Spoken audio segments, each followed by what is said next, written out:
Sahabat Pijar TV, terima kasih sudah klik video YouTube ini. Kiranya kebenaran firman yang saudara dapatkan menerangi kehidupan saudara. Untuk mudah menyaksikan video-video lainnya dan mendapatkan update dengan cepat, klik subscribe. Jangan lupa, berkat Tuhan jangan disimpan sendiri. Klik tombol share di bawah. Dan bagikan video ini ke sebanyak-banyaknya orang yang saudara kenal. Salam terang bagi Indonesia.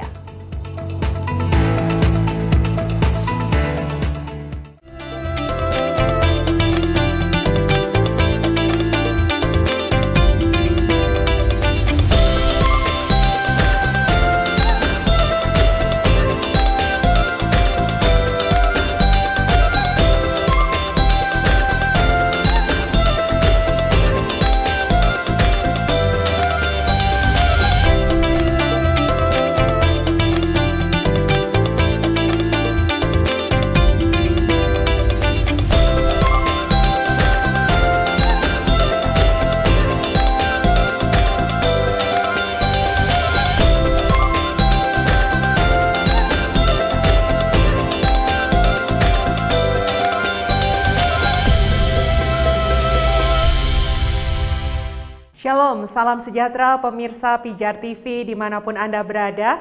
Dengan sukacita kami kembali hadir di layar kaca Anda dalam program Ku Tahu Yang Ku Percaya.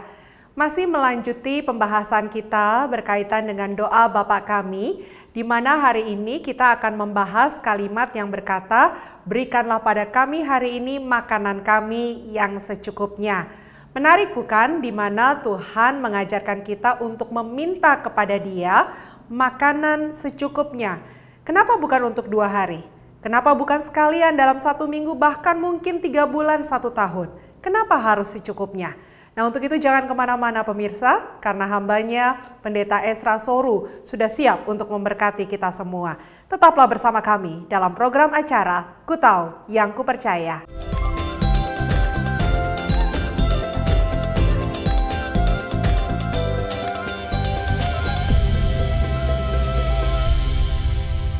Shalom, salam sejahtera untuk pemirsa yang kami kasih dalam Tuhan Yesus. Kembali lagi ada bersama saya Pendeta Esra Soru dalam program Ku Tahu Yang Ku Percaya, sebuah program yang memberikan pengajaran iman Kristen kepada kita sekalian. Dan doa kami adalah bahwa program ini terus memberkati saudara.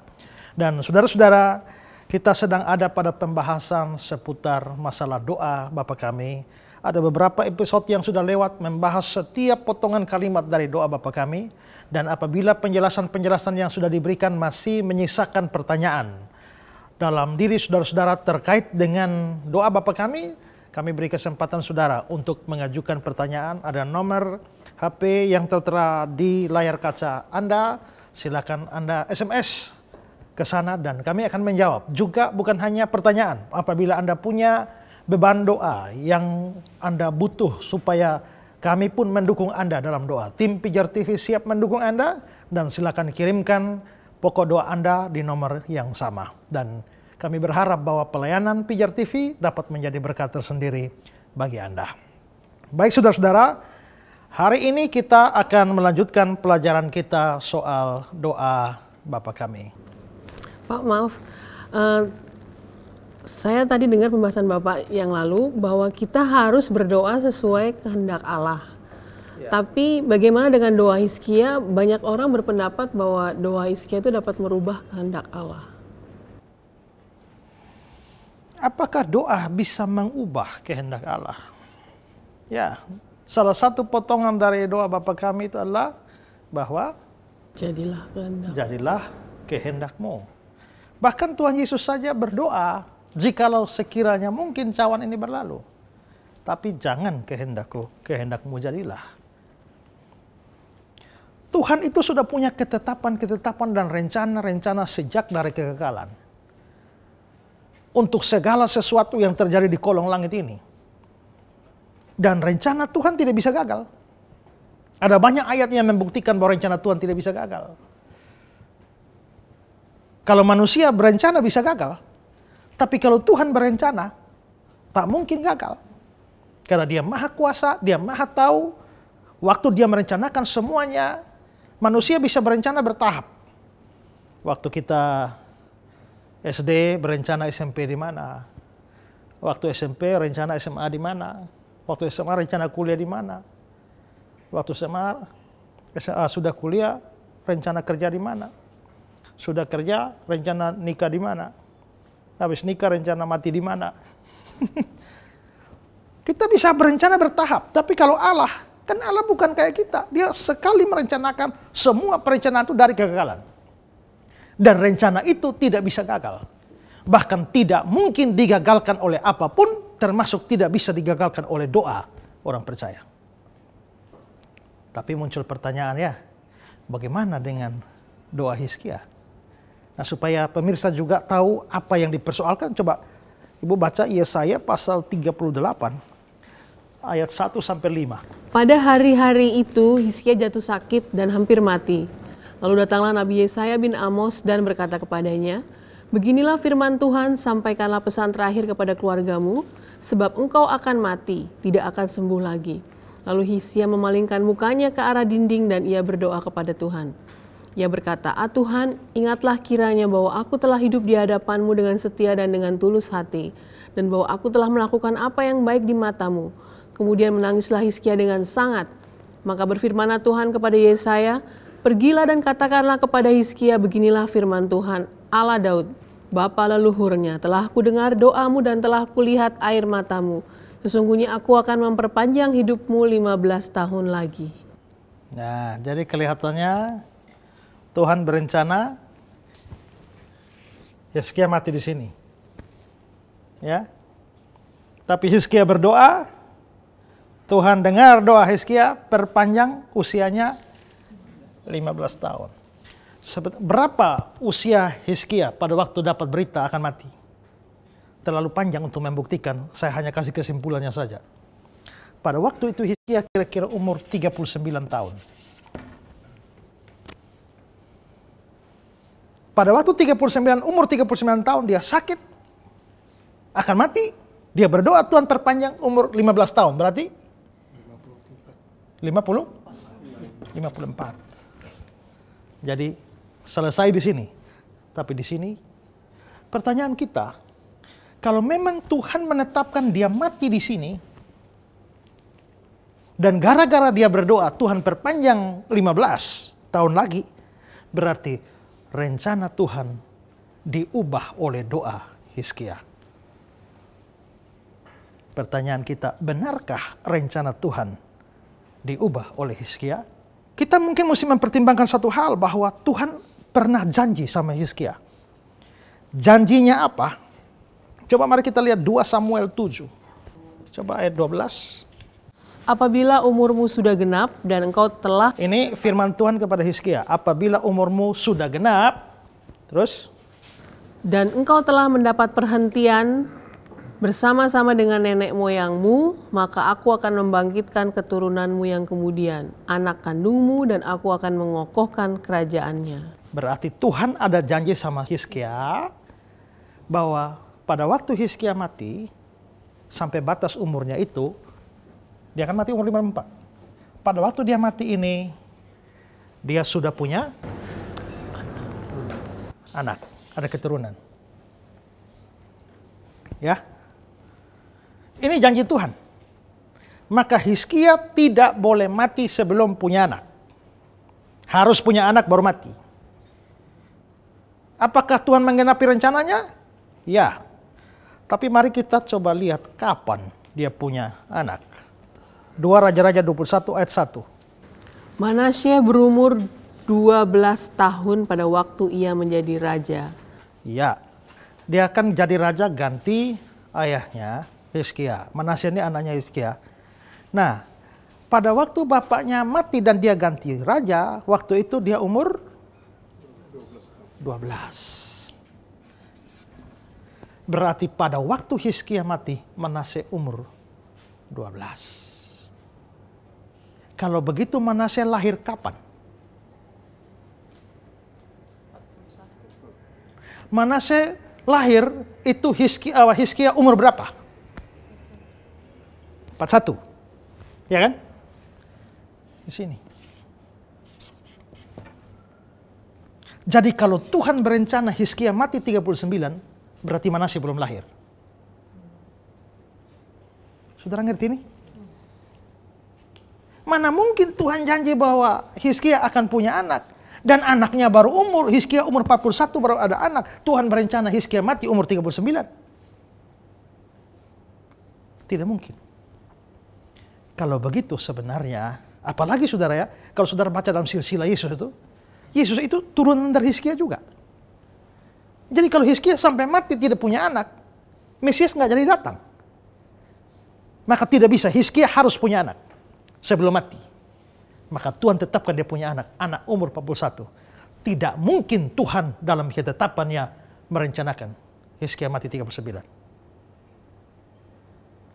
Karena itu melawan semua janji Tuhan.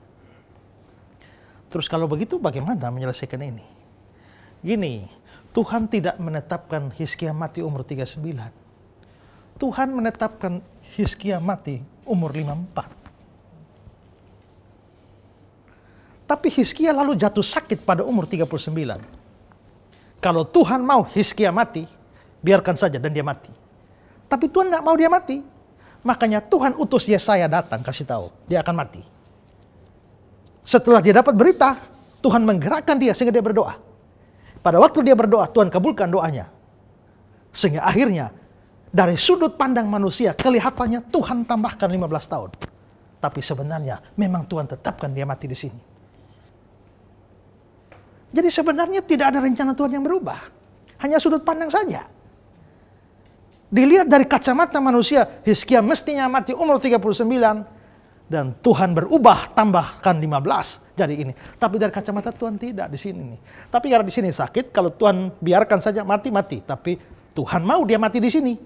Tuhan belum mau dia mati di sini. Makanya utus Yesaya kasih tahu dia supaya dia berdoa. Waktu dia berdoa, maka Tuhan kabulkan doanya. Dan jadilah 54 tahun. Nah, kalau bagaimana kalau dia tidak berdoa di sini? Mati. Tapi tak mungkin rencana Tuhan gagal. Kalau dia mati, rencana Tuhan gagal. Makanya Tuhan utus Yesaya. Waktu dia dapat kabar itu, Tuhan jugalah yang menggerakkan dia berdoa. Dan Tuhan jugalah yang mengabulkan dia. Maka Tuhan mengatur sedemikian rupa sampai rencananya tidak gagal. Semua berjalan berdasarkan planning Tuhan dan bukan rencana Hizkia. Kalau begitu sebenarnya doa Hizkia tidak pernah merubah ketetapan Tuhan. Jangan pernah berpikir bahwa saudara berdoa bisa merubah ketetapan Tuhan. Tidak. Kalau ketetapan Tuhan sudah seperti ini, tak ada satupun bisa mengubah. Jadi sebenarnya doa itu bukan ada yang bilang, doa yang menggerakkan Tuhan. Seolah-olah kalau kita tidak berdoa, Tuhan tidak bekerja. Tidak. Doa itu bukan memaksa Tuhan ikut kehendak kita, tapi menyesuaikan kehendak kita dengan kehendak Tuhan. Ya, makanya setelah berdoa kita mesti tutup. Janganlah seperti yang ku kehendaki, melainkan seperti yang Tuhan kehendaki. Ada 2 kapal bertemu di lautan yang gelap. Ini betul-betul gelap gulita. Laut pun tidak kelihatan. Apa-apa pun sampai bodi kapal pun tidak kelihatan. Hanya terlihat lampu saja. Jadi kelihatannya ada satu kapal di sini, ada lampu menyala dari sini, nyala di sini. Tapi yang ini jalan terus. Dan sedikit lagi akan terjadi tabrakan. Sedikit lagi kalau 2 kapal tabrakan ini fatal. Lalu yang di sini bilang, kasih connect ke sini, kontak, kamu tolong geser sekian ke kanan. Yang sini jawab, tidak, kau yang ke kiri. Yang satu bilang, ini bukan main-main, ayo segera ke kanan. Yang ini jawab, dah ini juga bukan main-main, segera ke kiri. Marahlah ini. Peringatan untuk kamu, segera ke kanan. Yang dari sini jawab, peringatan untuk kamu juga segera ke kiri. Marahlah dia bilang, peringatan terakhir ke kanan. Yang ini bilang, peringatan terakhir ke kiri. Murkalah yang di sini, dan yang di sini bilang, segera ke kanan. Ini kapal perang. Lalu yang sini jawab, segera ke kiri. Ini bukan kapal, tapi mercusuar. Sekarang saudara, mau aman? Mana yang belok? Kapal perang atau mercusuar? kapal perang. Mercusuar sudah begitu dan tidak bisa diubah. Rencana Tuhan itu seperti mercusuar. Kita itu seperti kapal. Kalau mau aman, jangan tabrak kehendak Tuhan. Sesuaikanlah kehendak kita dengan kehendak Tuhan. Ya, jadi karena itu saudara, jangan percaya terlalu banyak pendeta pengkhotbah yang khotbah tanpa mengerti firman Tuhan. Bahwa seolah-olah dengan doa kita bisa ubah rencana Tuhan. Tidak. Tuhan tidak ikut rencana kita yang ikut rencana Tuhan. Itu camkan sungguh-sungguh. Karena kalau Tuhan sampai ikut kehendak kita lebih hebat dari Tuhan. Rencana Tuhan tidak bisa gagal karena semua doa kita. Oke, jelas ya Bu ya? Dan semoga ini juga mencerahkan para pemirsa di rumah. Sekarang kita mau lanjutkan pelajaran kita dari doa Bapa kami. Kita sudah belajar Bapa kami yang di sorga, dikuduskanlah namamu, datanglah kerajaanmu, jadilah kehendakmu di bumi seperti di surga. Dan sekarang kita masuk pada potongan kalimat berikut, yaitu berikanlah kami pada hari ini makanan kami yang secukupnya. Saudara, kalau 3 permintaan yang pertama itu berhubungan dengan Tuhan, seperti sudah saya jelaskan, Bapa kami yang di surga, dikuduskanlah namamu, datanglah kerajaanmu, jadilah kehendakmu. Selanjutnya, berikanlah kami pada hari ini makanan kami, ampunilah kami, janganlah membawa kami. Jadi habis mi. Mu duluan baru mi. Jangan dibalik. Seringkali kita doa mi duluan baru mu. Kadang-kadang mi terlalu banyak, lupa mu. Nah, sekarang kita mulai dengan permintaan pertama untuk mi, ya, yaitu berikanlah kami pada hari ini makanan kami yang secukupnya. Nah, Alkitab Bahasa Indonesia menerjemahkan makanan. Berikanlah kami makanan hari ini. Ya. Tapi sebenarnya ini bukan terjemahan harfiah. Terjemahan harfiah dari bahasa Yunani, kata makanan ini menggunakan kata Yunani artos. Dan artos itu harfiahnya adalah roti. Ya, maka King James menerjemahkan, give us this day our daily bread. Roti. Dan juga terjemahan yang lain. Basic Bible English juga tetap menggunakan kata yang sama, roti. Jadi saudara, itu karena makanan di sana, makanan pokok itu roti. Jadi istilah atau penerjemahan makanan ini hanya kontekstualisasi saja.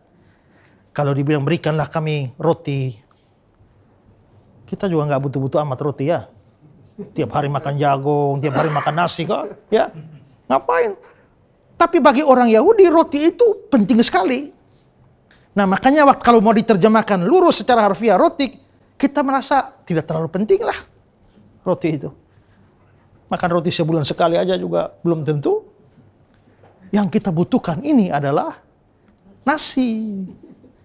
Jadi mestinya berikanlah kami pada hari ini nasi kami yang secukupnya.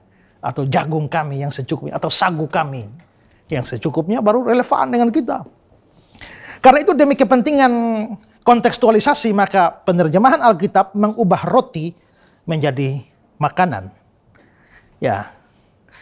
Nah, karena itu saudara, maka di sini harusnya terjemahannya adalah berikanlah kepada kami roti harian kami. Nah, kita akan mempelajari apa maksud atau makna dari kata-kata doa ini. Saya berikan beberapa. Yang pertama adalah bahwa doa ini mengajarkan bahwa Allah itu peduli terhadap kebutuhan jasmani kita. Allah peduli bagi kepentingan jasmani kita. Ingat bahwa waktu manusia diciptakan, dia diciptakan dengan 2 aspek. Yaitu aspek jasmani dan aspek rohani. Dalam episode kali lalu ada yang bertanya soal gambar dan rupa Allah. Dan saya sudah jelaskan bahwa gambar dan rupa Allah itu berkenaan dengan aspek rohani. Kita adalah makhluk roh, tapi kita juga makhluk jasmani. Nah untuk kebutuhan rohani kita, Tuhan Yesus bilang, manusia tidak hidup dari roti saja, tapi dari setiap firman yang keluar dari mulut Allah. Berarti untuk rohani kita butuh firman. Firman itu makanan bagi jiwa kita atau roh kita.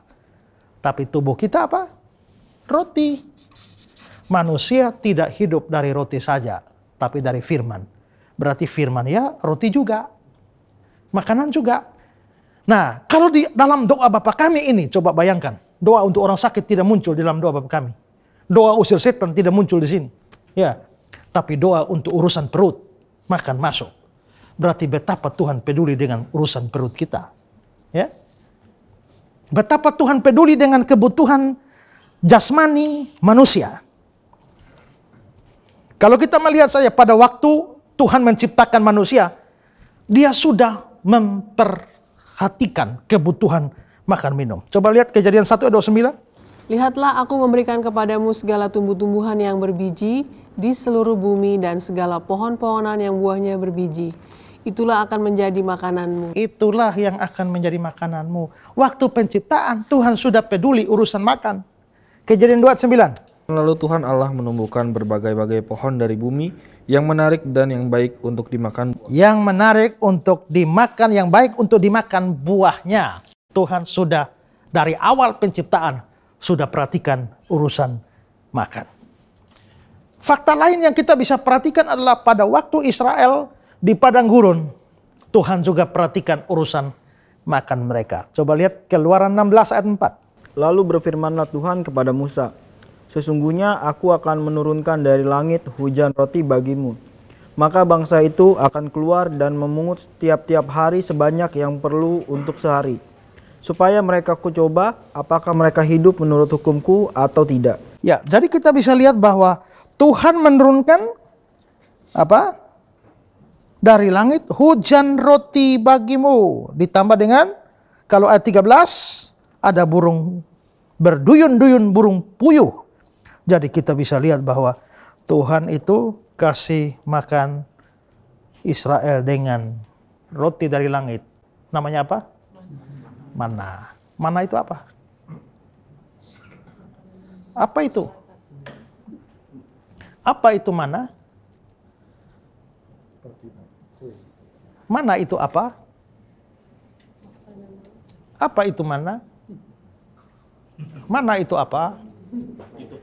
Gini, karena benda ajaib turun dari langit, kan belum pernah diketahui. Lalu muncullah apa itu? Apa itu? Apa itu? Bahasa Ibrani-nya mana? Mana? Mana? Akhirnya namanya mana? Jadi mana itu apa? Apa itu mana? Ya mana itu apa? Ya. Nah, Tuhan kasih makan mereka selama 40 tahun makan. Tuhan perhatikan. Berarti di sini kita bisa lihat Tuhan sejak penciptaan sudah memikirkan urusan perut. Israel sepanjang 40 tahun juga Tuhan peduli urusan makan. Juga nanti kita bisa lihat bahwa pada zaman Elia ketika terjadi kelaparan, ya, Tuhan peduli dengan makannya Elia. 1 Raja-Raja 17 ayat 4 dan ayat 6. Engkau dapat minum dari sungai itu, dan burung-burung gagak telah kuperintahkan untuk memberi makan engkau di sana. Pada waktu pagi dan petang, burung-burung gagak membawa roti dan daging kepadanya, dan ia minum dari sungai itu. Ya, berarti Tuhan peduli ya, menggunakan burung gagak, kasih makan Elia tiap pagi dan petang. Itu luar biasa itu, ya. Itu mujizat itu. Tuhan selalu punya banyak burung gagak untuk memberi makan anak-anaknya. Minum dari mana? Dari sungai Kerit. Tapi habis itu sungai Kerit kering ya. Lalu Tuhan suruh Elia ke mana? Ke Sarfat. Di sana ada janda Sarfat siap kasih makan dia. Saya pernah khotbah, kalau sungaimu kering jangan khawatir, ada janda Sarfat yang Tuhan sediakan. Amin. Seringkali kita hanya bergantung pada sungai dan begitu sungai kering kita bilang habislah hidupku, tamatlah riwayatku. Tidak, jangan khawatir. Kalau Tuhan keringkan sungai Kerit, Dia pasti sudah siapkan janda untuk memenuhi kebutuhan. Yang saya maksudkan dengan janda ini tanda kutip ya. Ya. Ya. Sungai Kerit, talang petik, dan juga janda itu adalah cara-cara Tuhan menolong. Artinya untuk hidup seorang hambanya Elia, Tuhan tahu mempersiapkan atau memperhatikan kebutuhan perut dia. Jelas? Ya, Pak, saya mau bertanya, Pak, Ya. mengenai Elia diberi makan oleh burung gagak itu, Pak. Ya. Apa benar yang memberi makan Elia itu burung gagak, Pak? Soalnya saya membaca beberapa buku tafsiran yang dimana penafsir-penafsir itu mengatakan bahwa itu adalah salah terjemahan. Jadi yang sebenarnya itu yang memberi makan itu bukan burung gagak tapi pedagang-pedagang. Bagaimana menurut Bapak penjelasannya? Ya, memang ada tafsiran begitu. Mengapa muncul tafsiran begitu? Karena kata Ibrani yang diterjemahkan burung gagak itu adalah orebim, ya. Dan orebim itu bisa punya arti banyak. Orebim itu bisa berarti orang Arab, bisa berarti pedagang, bisa berarti burung gagak. Nah, itu yang saya ulang-ulang jelaskan ya, bahwa satu kata Ibrani itu kan kaya sekali, dia bisa menunjukkan banyak arti. Jadi orebim ini ya bisa orang Arab, bisa pedagang, bisa burung gagak. Makanya orang kalau pilih terjemahan ini, berarti Elia diberi makan oleh orang Arab. Kalau dia pilih terjemahan ini, Elia diberi makan oleh para pedagang. Kalau pilih yang ini, ya Elia diberi makan oleh burung gagak. Tergantung pilih mana.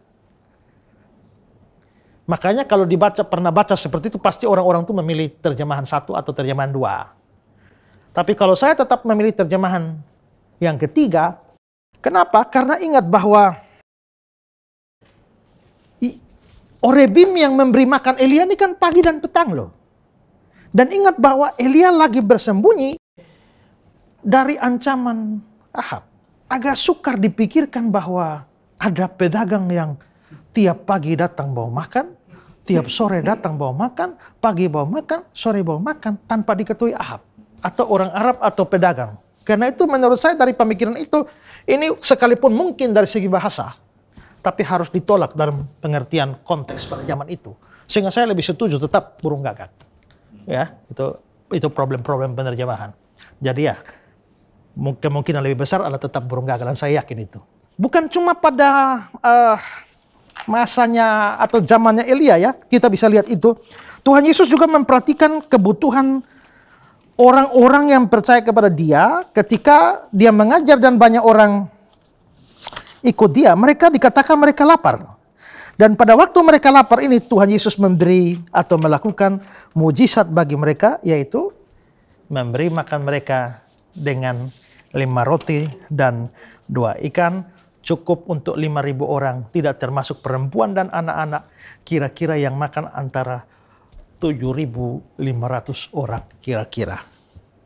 Dengan 5 roti dan 2 ikan. Artinya Tuhan bukan hanya peduli rohani mereka pada waktu dia ngajar mereka.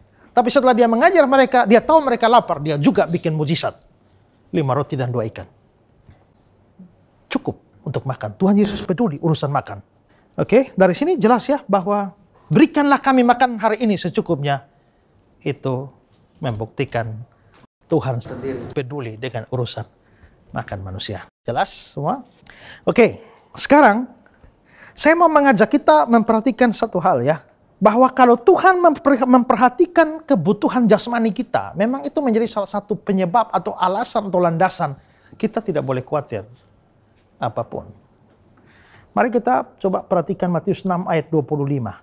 Karena itu aku berkata kepadamu, janganlah khawatir akan hidupmu, akan apa yang hendak kamu makan atau minum, dan janganlah khawatir pula akan tubuhmu, akan apa yang hendak kamu pakai. Ya, jadi jangan khawatir apa?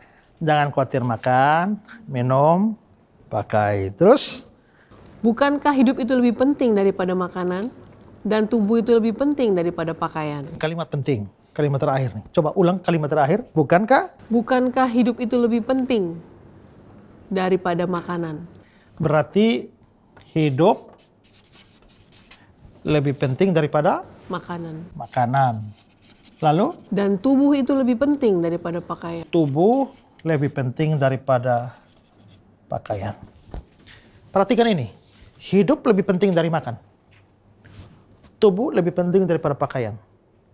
Hidup dan tubuh dua-dua dianggap penting. Lebih penting dari makan dan pakaian. Mari coba kita pikir ya. Ini satu grup hidup dan tubuh, satu grup makan dan pakaian. Kira-kira antara hidup dan makanan, mana lebih mahal? Hidup. Hidup ya? Makanan tuh gak ada arti apa-apa. Hidup lebih mahal lah. Antara tubuh dan pakaian, mana lebih mahal? Tubuh. Tubuh atau pakaian? Tubuh. Tapi ada orang bilang, pelacur bisa 50.000 loh. Baju bisa 1 juta loh. Berarti pakaian lebih mahal dari tubuh. Saya bilang tidak. Itu bukan berarti kalau pelacur harga murah. Berarti bahwa tubuh lebih mahal dari pakaian. Itu karena mungkin lagi cuci gudang. Banting harga. Ya. Tapi aslinya tubuh lebih mahal daripada pakaian. Coba mari kita preteli satu-satu lah. Ya. Beli biji mata 1 berapa? Beli 2 berapa? Cangkok ginjal, cangkok jantung, ya, beli telinga sendiri, beli hidung sendiri, gigi sendiri, tanam rambut sendiri. Mahal sekali itu. 2 juta ya? 2 juta itu bayangkan. Ya, gigi palsu itu. Nah, kalau begitu tubuh memang lebih mahal dari pakaian ini. Hidup lebih mahal dari makan. Sekarang saya tanya Pak, punya hidup? Punya tubuh? Berarti 2 yang mahal ini Pak punya loh. Kalau 2 yang mahal ini punya, masakan 2 yang lebih murah Tuhan nggak bisa kasih. Ya kan? Kalau 2 yang besar begini kita punya, ngapain 2 yang lebih murah kok kita takut? Khawatirlah kalau kamu punya makanan tapi nggak punya hidup. Khawatirlah kalau punya pakaian nggak punya tubuh. Tapi kalau yang hidup dan tubuh sudah punya, ngapain khawatir sama makan minum dan juga pakaian? Ya kan? Kalau yang besar sudah dapat, yang mahal sudah dapat, yang kecil tidak perlu dikhawatirkan. Ya. Nah, bahkan untuk meneguhkan pengajarannya soal kekhawatiran itu, Tuhan Yesus memberikan ilustrasi. Di Matius 6 ayat 26 dia bilang, pandanglah burung-burung di langit yang tidak menabur, tidak menuai, tidak mengumpulkan bekal dalam lumbung, namun diberi makan oleh Bapamu di sorga. Bukankah kamu jauh melebihi burung-burung itu? Lalu di ayat 28-29 dia bilang, mengapa kamu khawatir akan pakaian? Perhatikan bunga bakung di ladang yang tumbuh tanpa bekerja, tanpa memintal. Namun aku berkata padamu, Salomo dalam segala kemegahan pun tidak berpakaian seindah salah satu dari bunga itu. Yesus bilang, ada 2 hal yang diperhatikan. Pandanglah burung-burung di udara. Kedua, pandanglah bunga bakung. Saya mau bahas satu-satu. Pertama mari kita bahas soal burung. Pandanglah burung-burung di udara. Burung apa ini? Atau burung Garuda? Lihat ayat sejajarnya. Lukas 12 ayat 24. Perhatikanlah burung-burung gagak yang tidak menabur dan tidak menuai dan tidak mempunyai gudang atau lumbung. Namun demikian diberi makan oleh Allah. Jadi burung apa? Burung gagak. Ya, perhatikanlah burung gagak. Jadi burung gagak itu diberi makan oleh Allah. Burung gagak itu memang burung seperti apa? Coba lihat Imamat 11 ayat 13 dan 15. Inilah yang harus kamu jijikan. Jadi ini jijik loh ya. Apa yang jijik? Dari burung-burung janganlah dimakan, karena semuanya itu adalah kejijikan. Langsung ayat 15. Setiap burung gagak menurut jenisnya. Ya. Jadi yang ini jijik loh ya. Yaitu setiap burung gagak menurut jenis. Menurut International Standard Bible Encyclopedia ada kira-kira 8 jenis burung gagak pada zaman itu. Dan seluruh jenis burung gagak ini jijik. Ini burung jijik loh. Tuhan larang tidak boleh makan jijik. Kira-kira ada yang pelihara burung gagak? Tidak. Tapi kalau itu terjadi saudara, bayangkanlah bahwa burung jijik itu pun Tuhan kasih makan. Coba baca Ayub 39 ayat 3. Siapakah yang menyediakan mangsa bagi burung gagak? Apabila anak-anaknya berkauk-kauk kepada Allah, berkeliaran karena tidak ada makanan. Dibaca ayat selanjutnya, Tuhanlah yang kasih makan pada burung gagak. Mazmur 147 ayat 9, Dia yang memberi makan kepada hewan, kepada anak-anak burung gagak yang memanggil-manggil. Jadi ini burung gagak, burung haram, burung najis. Kalau burung najis saja Tuhan kasih makan, masakan anaknya yang ganteng ini Tuhan biarkan mati kelaparan? Masakan burung najis saja Tuhan kasih makan. Hambanya yang setia melayani mati kelaparan? Jangan khawatir akan apa yang kamu makan. Amin. Pemirsa di rumah, kalau Anda betul anak Tuhan, apalagi seorang hamba Tuhan yang melayani, mungkin engkau melayani di desa dalam keadaan yang serba kekurangan. Saudara pikir, jangan-jangan mati kelaparan. Jangan khawatir. Kamu lebih berharga daripada burung yang najis ini. Burung najis ini Tuhan kasih makan. Masakan kamu yang melayani Tuhan mati kelaparan? Tidak akan. Ya. Nah, sekarang kita, apakah ada kemungkinan lain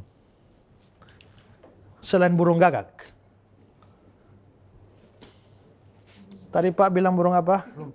Burung pipit. Burung pipit yang kecil.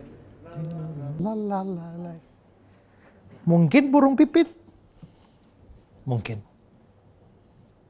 Coba lihat Lukas 12 ayat 6.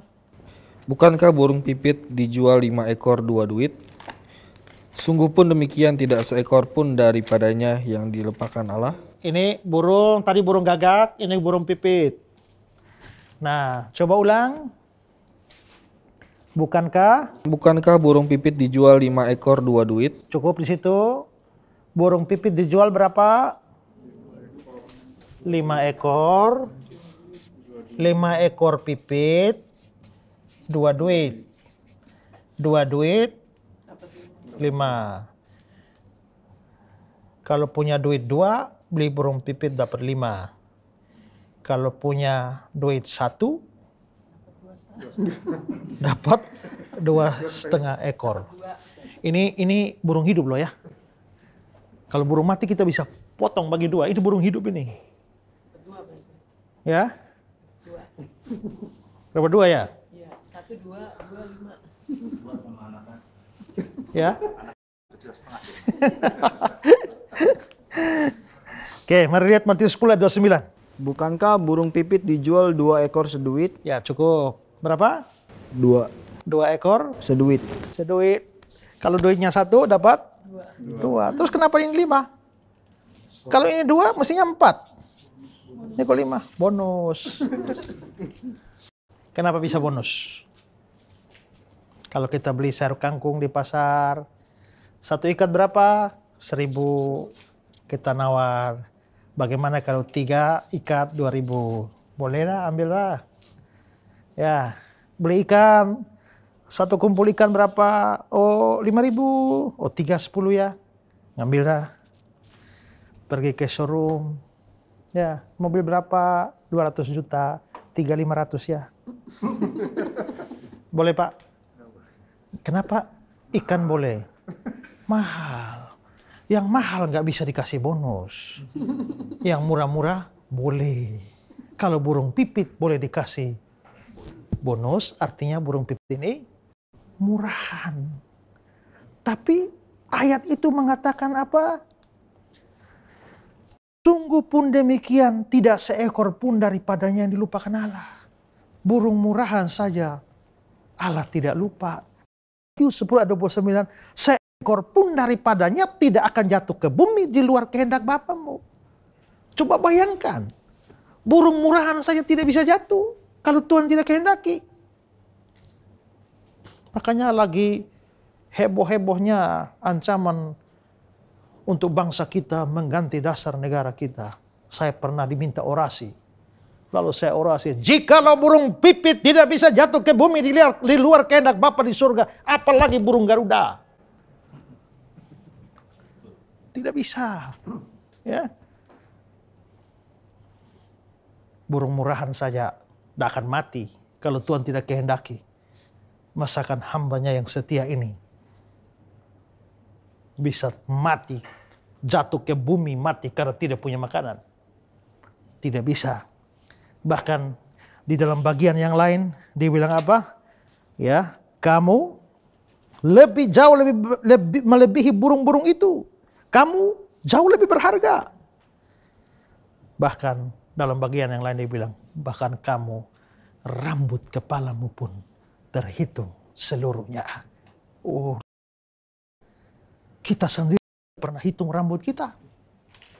Ya kan? Tapi Tuhan hitung. Tuhan hitung itu bukan hanya rambut yang sementara ada, tapi yang rambut pernah ada, yang sekarang sudah tidak ada lagi. Tuhan hitung semua. Pak ya?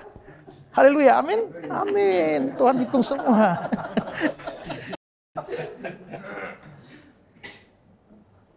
Berapa banyak kita yang peduli kalau rambut kita jatuh? Berapa banyak ibu-ibu yang bangun pagi tempat tidur berapa helai jatuh? Berapa banyak remaja putri yang ngecek berapa rambutnya jatuh waktu bangun tidur? Berapa yang ngecek berapa helai rambut yang jatuh waktu masak? Saya pernah beli pisang goreng makan. Begitu makan, ada. Berarti ada yang menjatuhkannya di situ. Tapi nggak sadar. Kita nggak sadar rambut kita jatuh. Tapi coba lihat, sehelai rambut tidak bisa jatuh. Rambut itu di kepala. Sehelai rambut tidak bisa jatuh di luar kehendak Bapa, apalagi kepala. Tak mungkin kepalamu jatuh kalau Bapa tidak menghendaki. Ya kan? Kalau sampai kepalamu jatuh, itu karena Bapa menghendakinya. Tapi kalau Bapa tidak menghendaki, tidak bisa. Luar biasa ya. Kita ini jauh lebih berharga dari burung pipit. Kenapa kita mesti khawatir? Tuhan perhatikan kebutuhan jasmani kita. Karena itu maka semua itu mengajarkan bahwa kita tidak perlu khawatir apapun. Burung-burung di udara tidak menabur, tidak mengumpulkan bekal dalam lumbung. Burung-burung di udara tidak pernah punya rekening BCA. Tidak punya rekening BNI, tidak punya deposit, tidak punya asuransi. Makan hari ini habis kan? Nggak nyimpan kan? Besok terbang lagi, cari. Tuhan kasih makan. Habis itu makan cukup untuk hari ini kan? Habis itu besok terbang lagi. Betul-betul burung-burung itu makan hari ini secukupnya. Tuhan pelihara. Kenapa anak-anak Tuhan tidak? Ini burung ya. Sekarang mari kedua, kita bahas bunga. Menurut Matius 6 ayat 28-29, mengapa kamu khawatir akan pakaian? Perhatikanlah bunga bakung di ladang yang tumbuh tanpa bekerja, tanpa memintal. Namun aku berkata kepadamu, Salomo dalam segala kemegahannya pun tidak berpakaian seindah salah satu dari bunga itu. Bunga apakah ini? Menurut Alkitab bahasa Inggris, bunga lili. Bunga lili menurut Alkitab bahasa Inggris. Tapi itu bukan lili. Hanya karena bunga itu tidak ada padanannya dalam bahasa Inggris, terpaksa dipinjam lili. Bunga ini juga dicari terjemahannya Indonesia juga tidak ada. Maka terpaksa Alkitab Indonesia bilang bunga bakung, padahal itu bukan bunga bakung. Ya, itu bunga krenon. Ada yang menyebutnya bunga anemon. Nah itu bunga yang khas di Palestina sana, di Israel sana, tidak ada di mana-mana. Nah bunga itu punya ciri khas begini.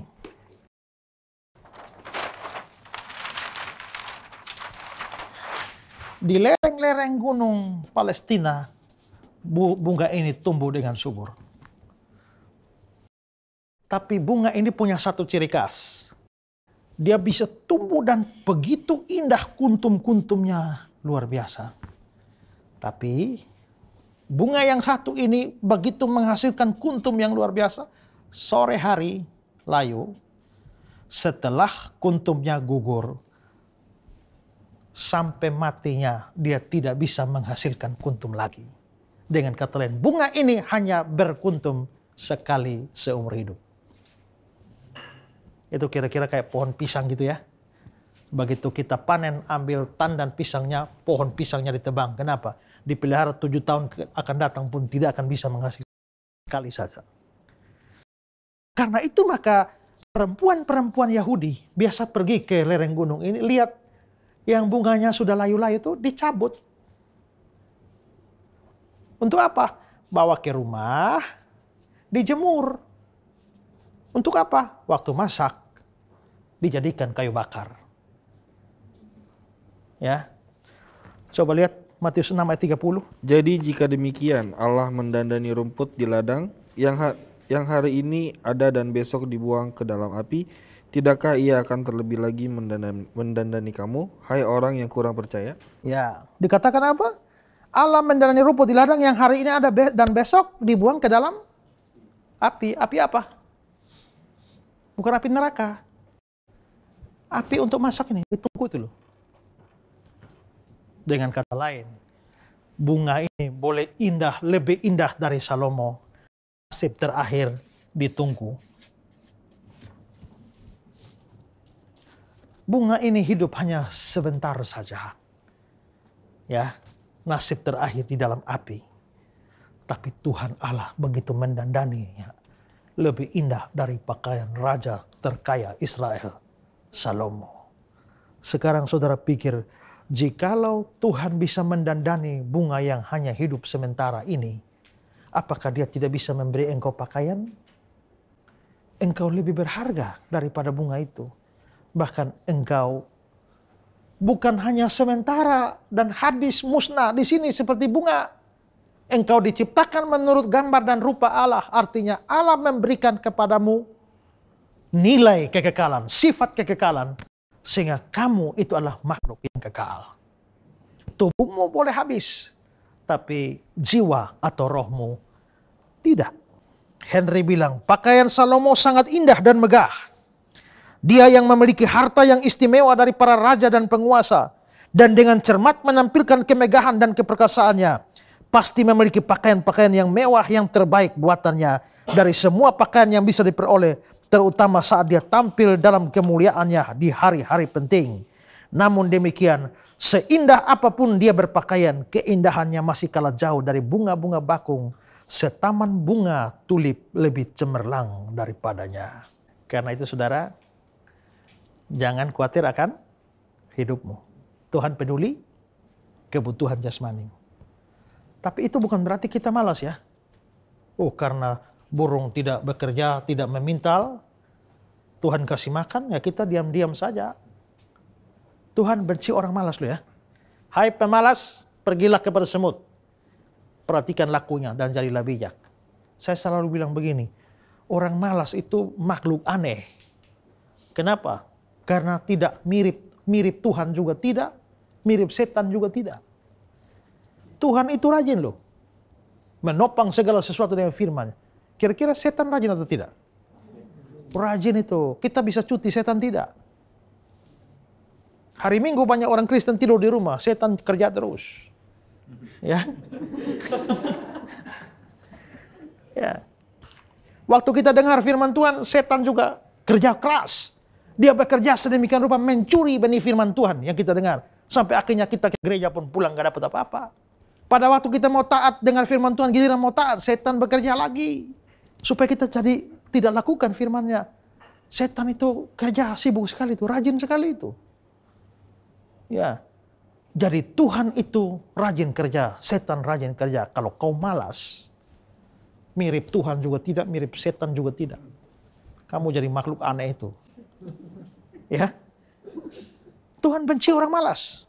Firman Tuhan bilang, kalau orang tidak mau kerja, jangan makan. Bahwa Tuhan memelihara bukan berarti kita tidak kerja. Coba. Burung itu memang Tuhan kasih makan kan? Tapi burung tidak hanya diam dalam sangkar lalu tunggu kapan jam makan.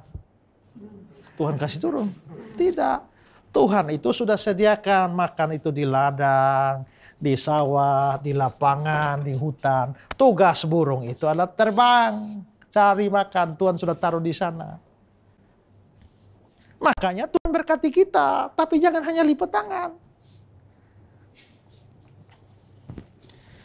Matius 7 ayat 7 itu bilang apa? Mintalah, maka akan diberi. Carilah, kamu akan dapat. Ketoklah. Saya pernah dengar seorang pendeta khotbah. Mintalah, carilah, ketoklah. mintalah, carilah, ketoklah. Mintalah, carilah. Mintalah, carilah. Mintalah, carilah. Habis minta, cari dong. Jangan habis minta tidur. Kalau Anda seorang guru, Tuhan berkati saya hari ini. Habis itu, cari di sekolah. Kalau Anda tukang ojek, Tuhan berkati saya hari ini. Habis itu, cari di jalan. Kalau Anda nelayan, Tuhan berkati saya hari ini. Habis itu, cari di laut. Kalau Anda pedagang, Tuhan berkati saya hari ini. Cari di pasar. Kalau Anda PNS, pegawai di kantor, berkati saya hari ini. Habis itu, cari di kantor. Jangan hanya muncul di kantor, isi daftar hadir lalu Anda hilang. Tuhan tidak suka pemalas-pemalas seperti itu.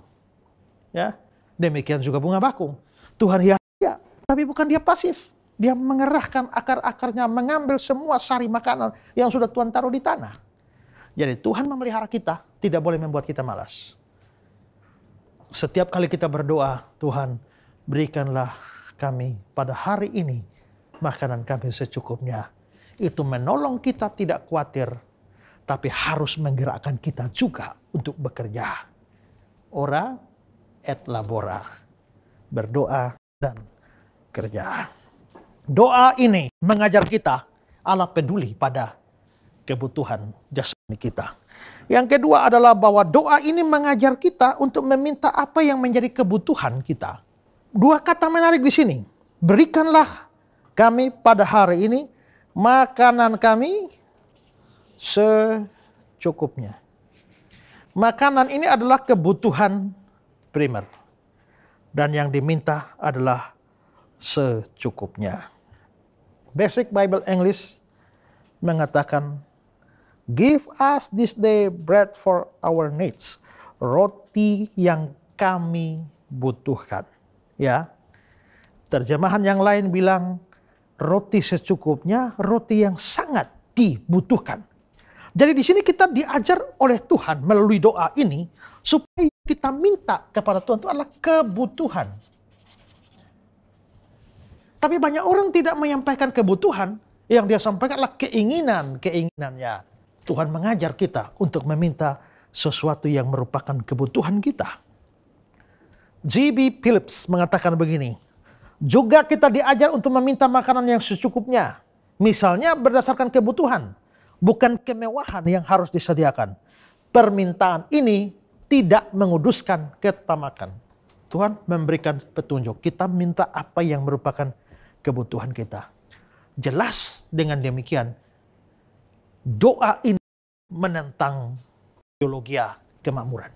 Ada banyak orang Kristen mempercayai teologi kemakmuran dan percaya bahwa karena mereka jadi orang Kristen, karena mereka murid Tuhan Yesus, ikut Tuhan Yesus, maka mereka jadi kaya. Harus kaya. Itu korban dari pengkhotbah-pengkhotbah yang tidak mengerti Alkitab dengan baik. Saya lupa siapa penulisnya, tapi saya pernah baca, bilang, kalau mafia saja bisa naik baby Benz, mengapa anak raja tidak? Mafia saja bisa naik baby Benz, kita ini anak raja loh. Masakan anak raja naik ojek? Masakan anak raja pakai Grab terus? Penjahat saja pakai mobil mewah. Kita anak raja harus kaya dong. Kalau kita sampai miskin mempermalukan raja kita, bapak kita. Tidak. Banyak orang akhirnya dengan konsep teologi yang salah seperti itu berdoa secara egois, memuaskan nafsu-nafsu mereka akan keinginan-keinginan. Ya. Doa ini mengajar kita meminta kepada Tuhan apa yang menjadi kebutuhan kita. Sekarang saya mau menunjukkan saudara bahwa itu memang prinsip yang Tuhan Yesus ajarkan. Sekarang kita lihat Lukas 11 ayat 10 dan 12. Karena setiap orang yang meminta, menerima, dan setiap orang yang mencari, mendapat. Dan setiap orang yang mengetok, baginya pintu dibukakan. Bapa manakah di antara kamu, jika anaknya minta ikan daripadanya, akan memberikan ular kepada anaknya, itu ganti ikan. Atau jika ia minta telur, akan memberikan kepadanya kalajengking. Oke, coba lihat ayat 11. Bapa manakah yang di antara kamu jika anaknya minta ikan padanya memberi ular? Yang diminta oleh anak apa? Ikan. Mari kita lihat. Yang diminta adalah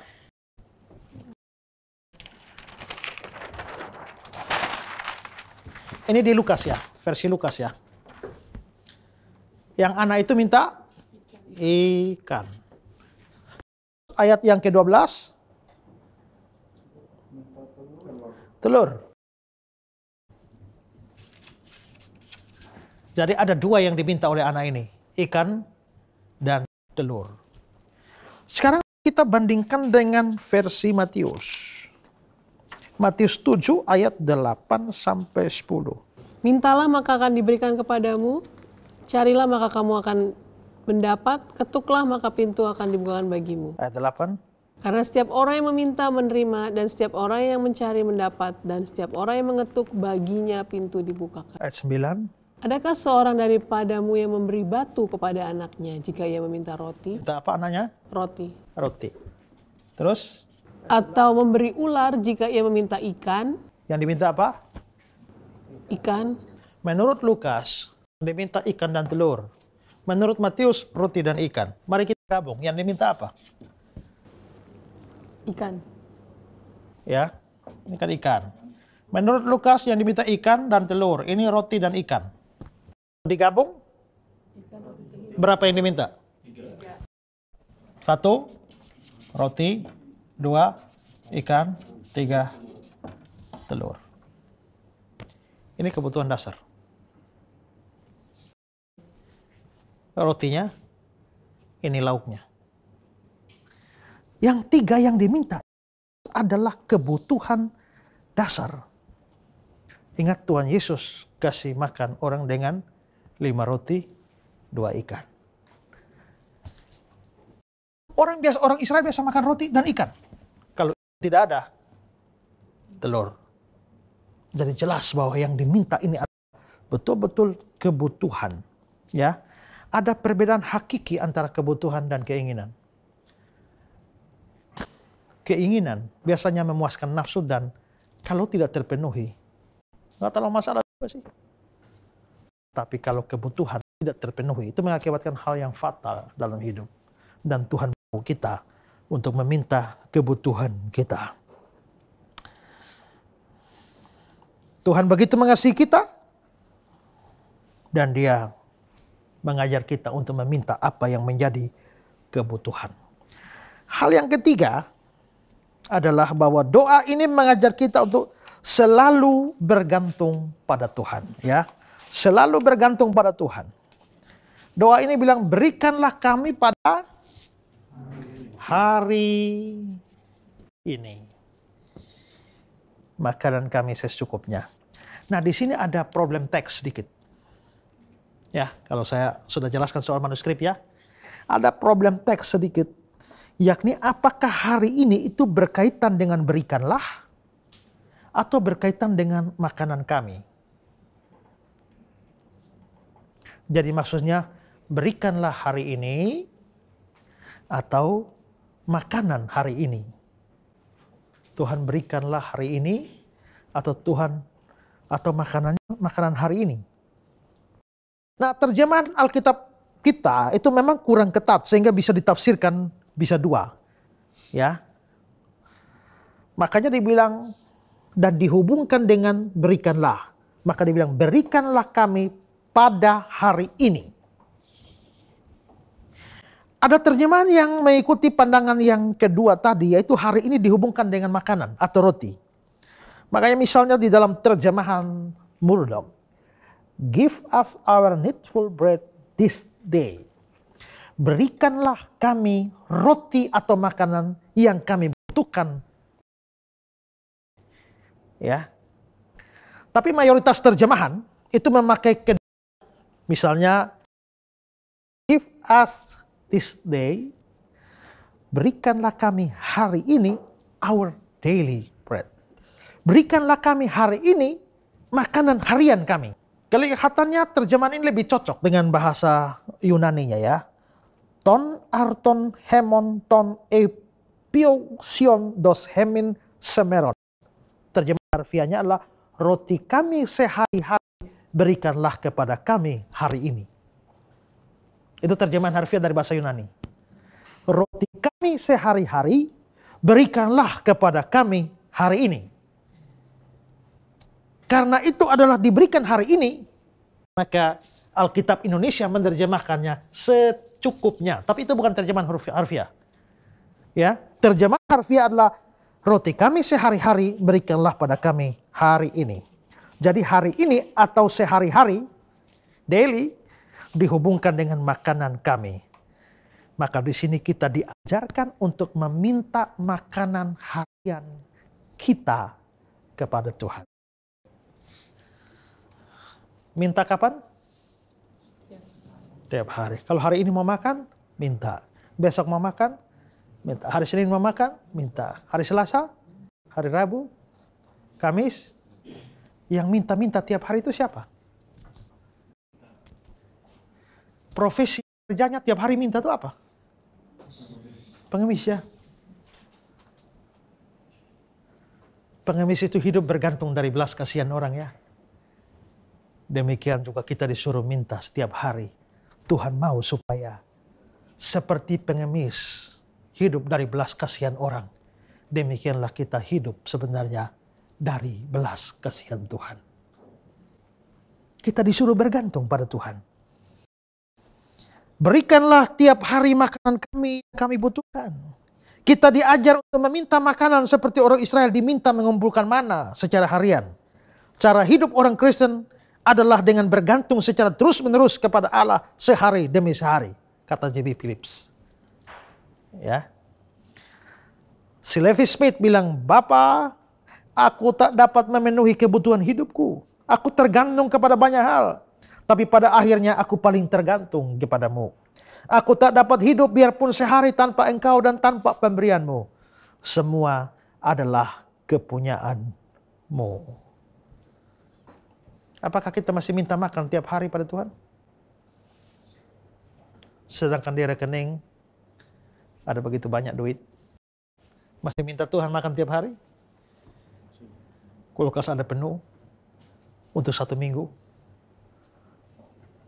Kita boleh punya banyak.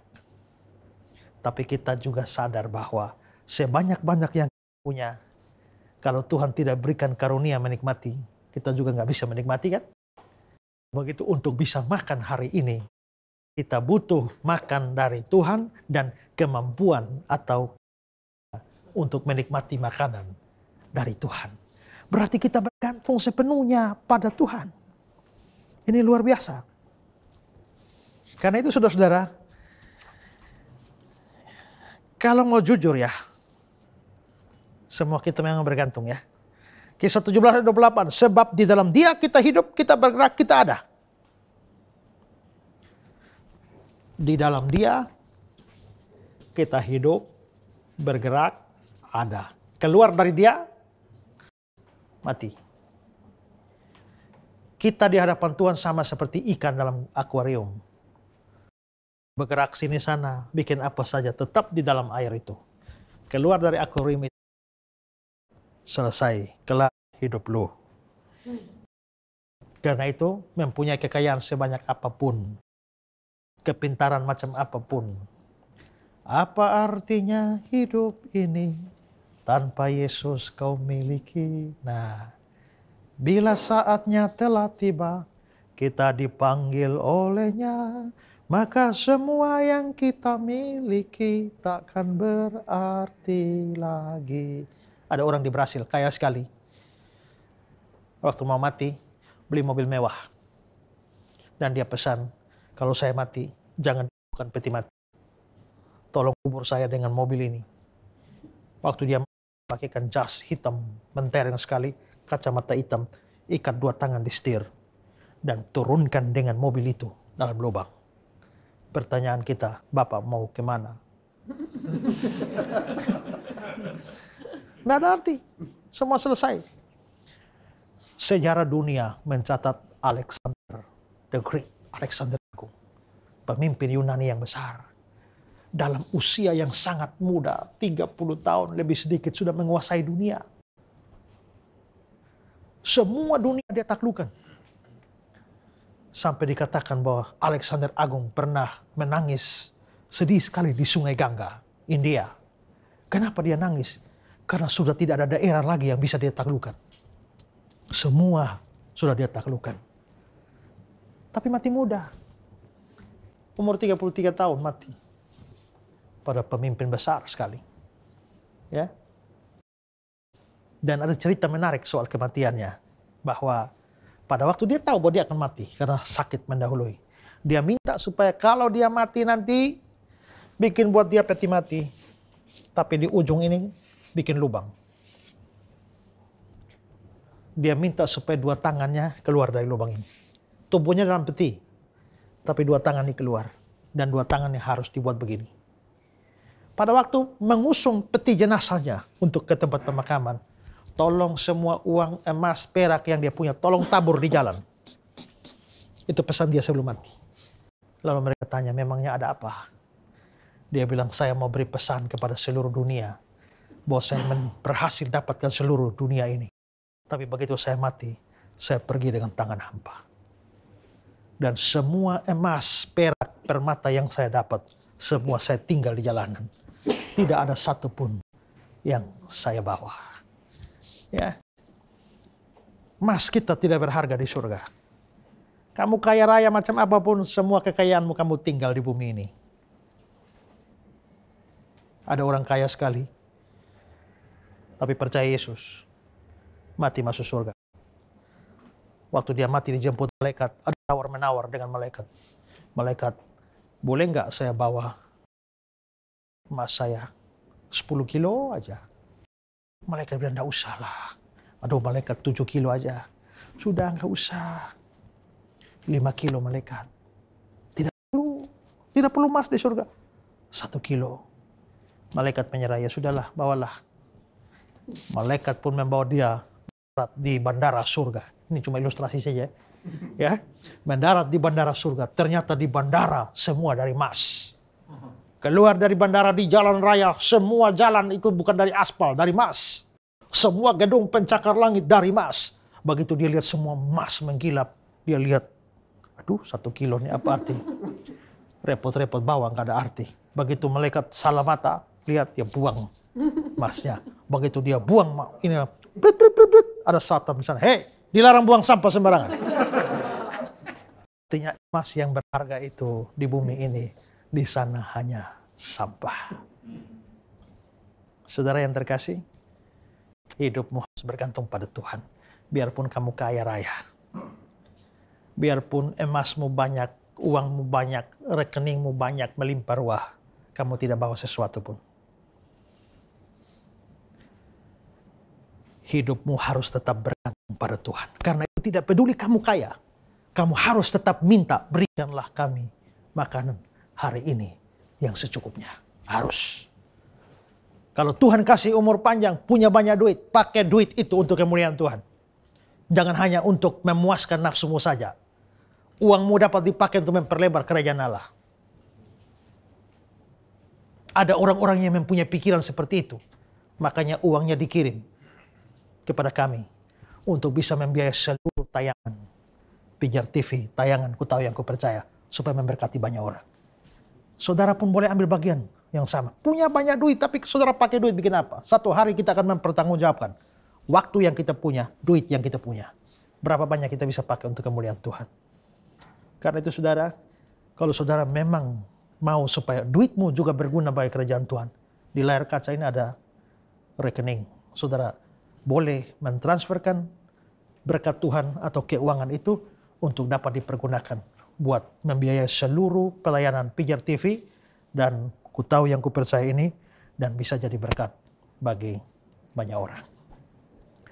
Ada pertanyaan? Ya. Saya mau nanya, Pak. Ya. Kenapa ya, Pak? Saya kan selalu berdoa nih, Pak, sama Tuhan nih supaya minta supaya sukses, supaya hidupnya diberkati gitu, Pak. Tapi kayaknya hidup saya biasa-biasa aja gitu, Pak. Terus sekarang juga malah ada persoalan-persoalan hidup. Itu kenapa ya, Pak ya? Itu normal. Kalau hidupmu nggak ada masalah, justru saya tanda tanya besar. Kenapa ya? Kok nggak ada masalah ya? Dulu kita ini anak iblis. Selama bertahun-tahun kita hidup di bawah bapak kita itu. Tapi pada satu hari kita ambil keputusan terima Yesus sebagai juru selamat. Kita pindah bapak bukan? Pada waktu Anda pindah bapak, tinggalkan bapakmu yang lama. Kira-kira bapakmu yang lama bilang selamat jalan, hati-hati nak, semoga baik-baik saja? Tidak. Dia pasti menyerang hidupmu. Setan paling tidak suka lihat anak Tuhan itu hidup aman-aman saja. Makanya dia lihat Ayub hidup aman-aman saja. Dia datang kan? Memang saja setia, Tuhan kasih perlindungan, siapa ngambil? Pasti minta. Tuhan jawab tantangannya, ya. Setan mau cobai, tapi Tuhan mau nguji. Saat itu pencobaan dan ujian ketemu bersama-sama. Nanti kita akan bahas ini pada waktu kita bahas jangan membawa kami ke dalam pencobaan. Pada saat itu titiknya sama. Jadi setan kelihatannya tidak suka melihat hidup anak Tuhan itu aman-aman. Dia mesti menimpakan segala macam hal buruk bagi kita. Sehingga hidup kita banyak persoalan. Artinya, kalau hidup saya banyak persoalan, setan nyerang saya. Mengapa setan nyerang saya? Saya anak Tuhan. Tapi kalau hidup saya aman-aman saja, relatif aman, kelihatan setan tidak serang saya ya. Kenapa setan tidak serang saya? Jangan-jangan saya anaknya. Ya, jangan-jangan. Tuhan Yesus bilang, seorang murid tidak lebih dari gurunya. Seorang hamba tidak lebih dari tuannya. Gurunya saja menderita kok. Tuannya saja menderita, masa murid dan hamba mau enak-enak saja? Tak bisa. Kalau hidup kita itu relatif aman, itu ada yang aneh. Tapi kalau hidup kita banyak tantangan, kita sadar. Pada waktu setan menyerang kita, saya tahu saya siapa. Nggak ada orang yang sungguh-sungguh percaya tanpa serangan setan. Yesus saja diserang kok. Apalagi kita. Ya, saya bahkan pernah bilang, Yesus baru habis dibaptis, dapat dengar suara dari langit, inilah anakku yang kukasihi, kepadanya aku berkenan. Setelah itu dia mau masuk pelayanan. Coba saudara lihat ya. Waktu setan datang coba Yesus, ubah batu-batu ini jadi roti. Kalimat pertama dia apa? Jika engkau anak Allah. Kenapa dia bilang jika engkau anak Allah? Waktu Yesus dibaptis, ada suara, inilah anakku yang kukasihi. Oh, dapat suara dari surga, kau tunggu di padang gurun.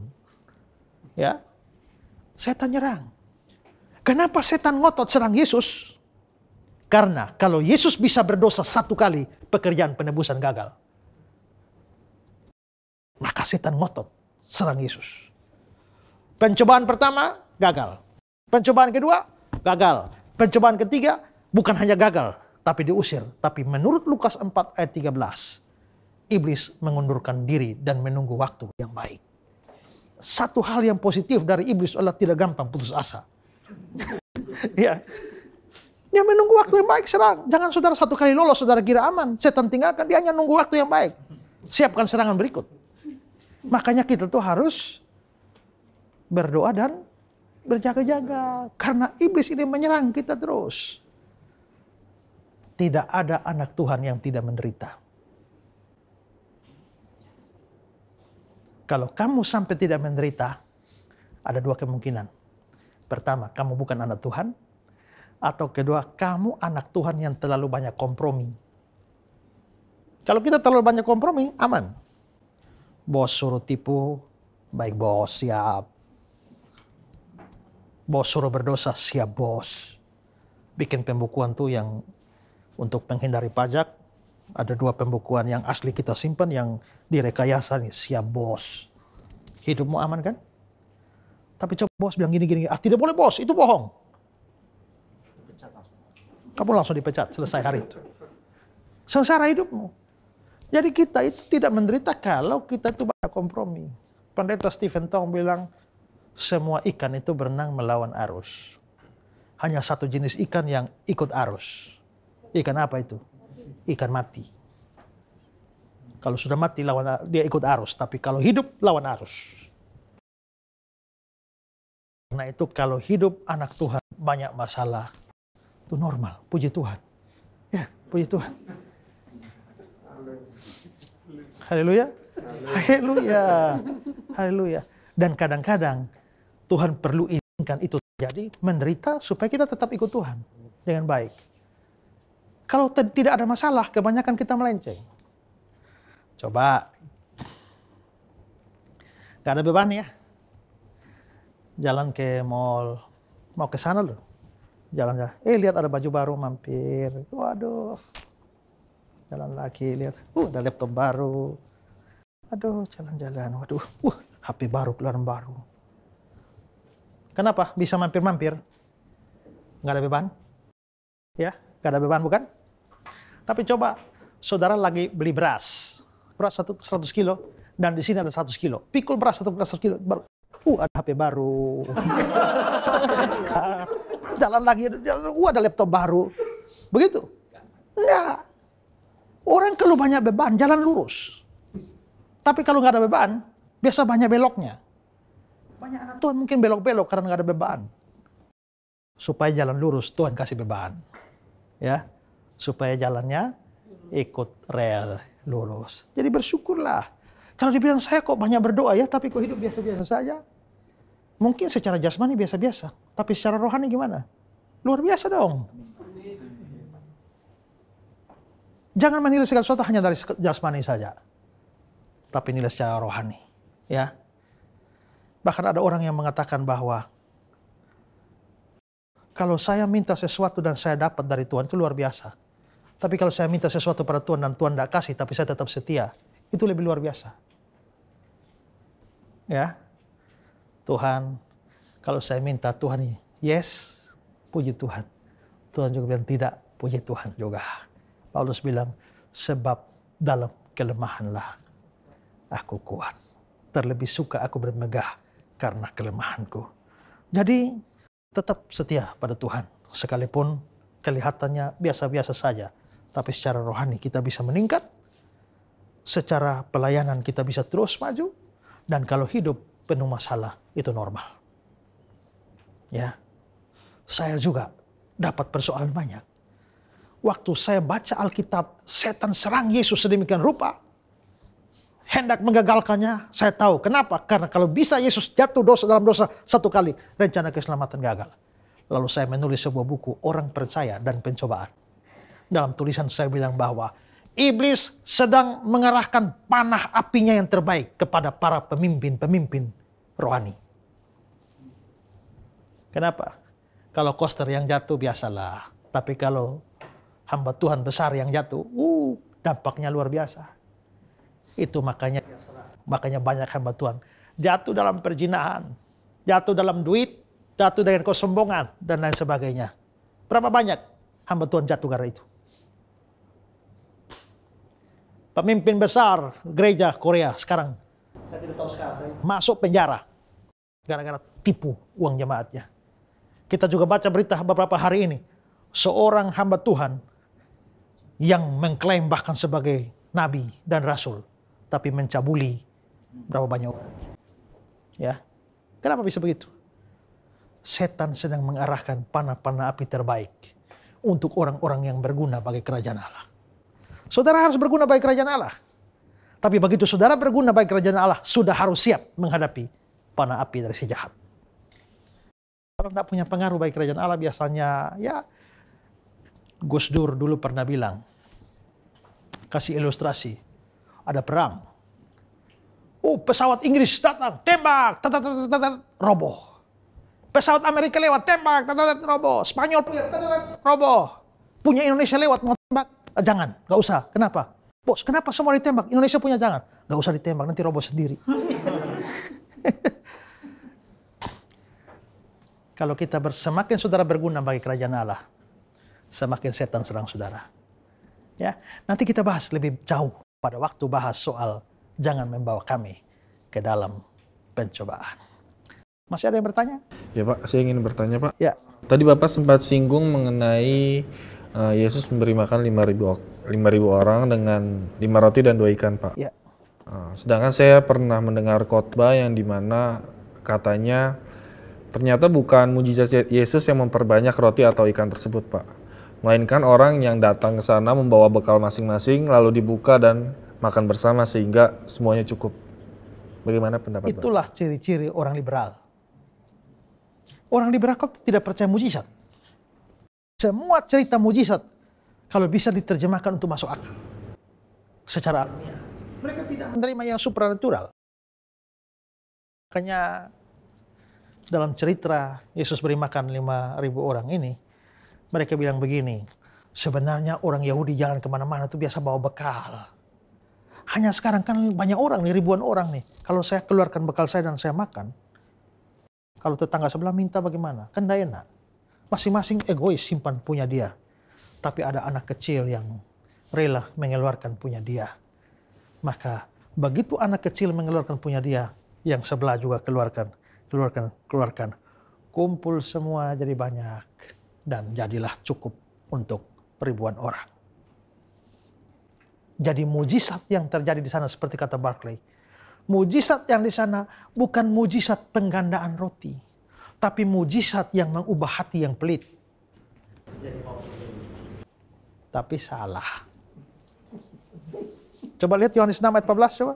Ketika orang-orang itu melihat mujizat yang telah diadakannya, mereka berkata, dia ini adalah benar-benar nabi yang akan datang ke dalam dunia. Ketika orang-orang itu melihat mujizat yang telah diadakannya.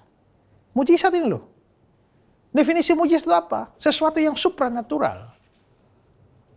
Setelah mujizat itu terjadi, yang terjadi apa? Ketika orang-orang itu melihat mujizat yang telah diadakan, mereka berkata, dia ini adalah benar-benar nabi yang akan datang ke dalam dunia. Kalau satu anak kecil bawa kasih 5 roti dan 2 ikan, lalu ibu nyumbang, apakah membuktikan saya nabi? Tidak. Oh, bukan saya yang kasih roti lagi. Anak kecil yang kasih roti, saya cuma terima. Lalu bapak nyumbang.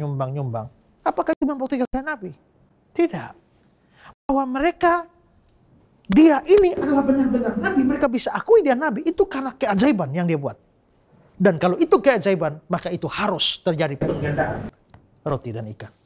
Yang lain bilang sebenarnya memang ikan sih, tapi ikan paus. Ya. Tidak, itu ikan sarden. Semacam ikan sarden yang dimakan oleh orang-orang Yahudi. Jadi jelas bahwa dari respon orang Yahudi, kita tidak bisa menerima itu hanya sekedar ngumpul roti yang ada. Itu betul-betul mujizat penggandaan. 5 roti, 2 ikan dimakan oleh kira-kira 7.500 orang. Sisa 12 bakul. Sisa berapa, Pak? 12 bakul. 12 itu untuk apa? Cadangan. Berapa murid Yesus? Sisa berapa bakul? Murid Yesus berapa? Sisanya? Jadi? 1 orang 1 bakul. Kenapa 1 orang 1 bakul? Karena mereka kan sibuk melayani banyak orang. Ya kan? Makanya terakhir. Dengan Tuhan itu baik ya. Waktu kita melayani Tuhan gak lupa kita loh. Ini ambil rotinya ikan, roti ikan. Wih, nanti habis saya bagaimana? Jangan cemas, bagianmu ada. Ya, kalau kita sungguh-sungguh melayani, jangan khawatir. Tuhan perhitungkan kebutuhan kita. Maka hamba-hamba Tuhan yang melayani sungguh-sungguh, Tuhan tahu ada bakul yang disediakan bagimu. Ya. Di bagian lain, dia bilang apa? Setelah sisa, Tuhan suruh kumpulkan semua. Kumpul-kumpul. Kenapa? Tuhan tidak mau berkat itu dibuang-buang.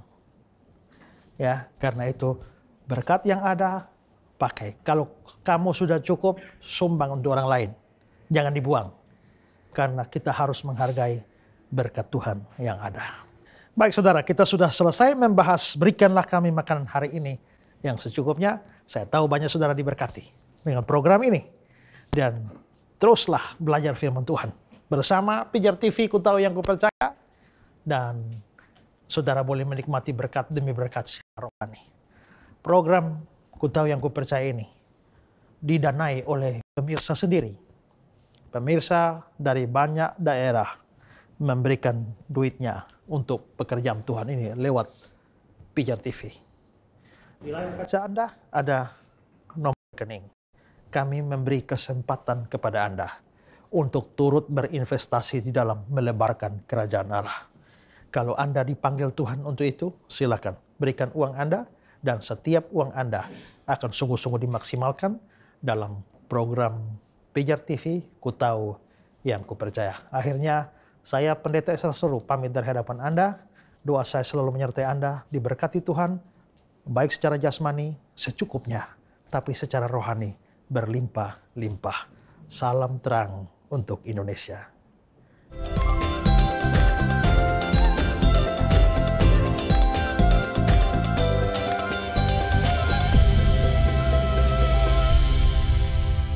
Pemirsa, sudah mendapatkan jawabannya mengapa kita harus meminta makanan dalam jumlah secukupnya? Paling tidak kita belajar bahwa Tuhan kita Maha tahu apa yang terbaik dan apa yang mampu kita konsumsi di dalam kehidupan kita.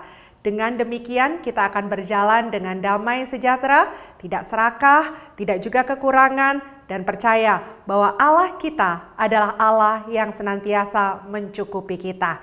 Kita akan mengakhiri episode kita hari ini, tetapi jangan lupa pemirsa, jika ada saran, pendapat, atau mungkin kritikan, jika ingin disampaikan kepada kami, tulis di nomor SMS yang tertera di layar kaca.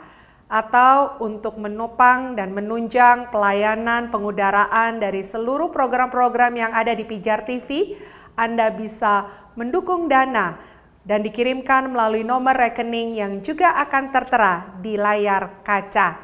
Kami bersuka cita dan bersyukur kepada Tuhan, di mana Pijar TV sampai dengan hari ini masih bisa mengudara untuk memberkati Anda sekalian, dan kiranya terus akan mengudara sehingga kerajaan Allah diperluas dan nama Tuhan Yesus dipermuliakan. Sebelum kita akhiri, saya mengajak Anda untuk berdoa bersama-sama dengan saya, yaitu doa yang Tuhan ajarkan kepada kita. Bapa kami yang ada di dalam surga, dikuduskanlah namamu, datanglah kerajaanmu, jadilah kehendak-Mu di bumi seperti di surga. Berikanlah kami pada hari ini makanan kami yang secukupnya, dan ampunilah kami akan kesalahan kami, sama seperti kami juga mengampuni orang yang bersalah kepada kami. Dan janganlah membawa kami ke dalam pencobaan, tetapi lepaskanlah kami daripada yang jahat. Karena Engkaulah yang mempunyai kerajaan dan kuasa dan kemuliaan sampai selama-lamanya. Amin.